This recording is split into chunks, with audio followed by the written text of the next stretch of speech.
آریا فکر میکرد تا ابد تو همون زندگی تکراری گیر کرده، تا روزی که یه جمله ساده همه چیزو عوض کرد. یه جمله ساده که داشت زندگی میلیون ها نفر رو نجات میداد و حالا میخواد زندگی اون رو هم نجات بده. آریا با استرس بیدار شد. زندگیش مثل آلارم تکراری شده بود. تو ترافیک سنگین بود. حس میکرد کنترل زندگیشو کامل باخته. پشت میز کوچیکش نشسته بود. حس میکرد توی قفس گیره. وسط کلی آدم تنها بود. تو اینستاگرام زندگی بقیه بهتر میومد. شبها با پیتزا و تلویزیون سعی میکرد یادش بره بی هدفه. زل زده بود به سقف تاریک. رؤیاهاش مثل کتاباش خاکی بودن. جلسه کاری افتضاح شد. نگاه‌های بقیه لهش کرد. روحش له شد. کنار ماشین ایستاده بود. میلرزید. حس کرد زندگیش داره میریزه پایین. توی کافه کوچیک یه استاد پیر نشسته بود. یه کتاب جلوش. استاد یه سکه چرخوند و گفت تغییر تو چیزای کوچیکه، نه بزرگ. ساعت 6 صبح زنگ خورد. آریا پا شد. یه قدم کوچیک ولی مهم. روز سوم تا 8 خواب موند ولی این بار ادامه داد. جا نزد.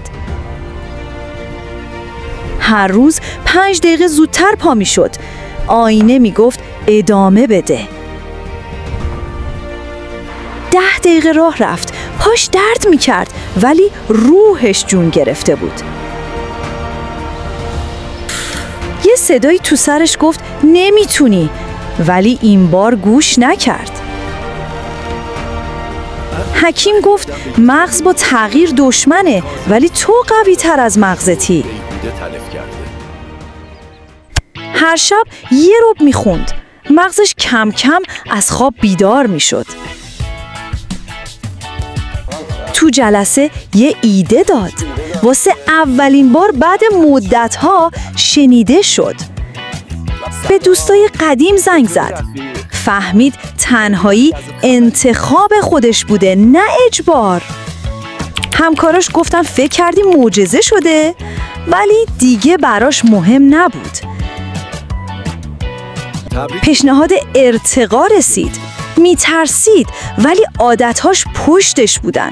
بهش قدرت میدادن. این پروژه سخت‌تر از چیزی بود که فکر میکرد. داشت کم میآورد. رو پل ایستاده بود.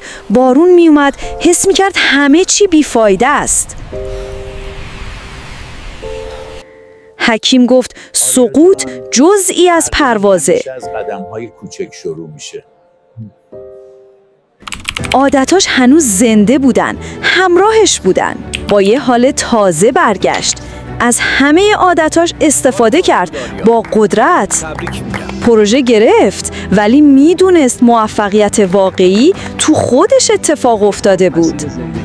تو کافه یه جوون دید شبیه خودش. کتابو داد دست اون. بدون آلارم بیدار شد. تو آینه نگاه کرد. امروز یه فرصته. اگر این داستان برات الهام بخش بود و میخوای هر هفته داستان جدیدی از تحول و موفقیت ببینی، دکمه قرمز سابسکرایب رو بزن و زنگوله رو فعال کن، چون قراره داستانهای بعدی حتی قوی تر باشن. ما اینجا فقط داستان نمیگیم، بلکه راه‌های عملی تغییر زندگی رو نشون میدیم.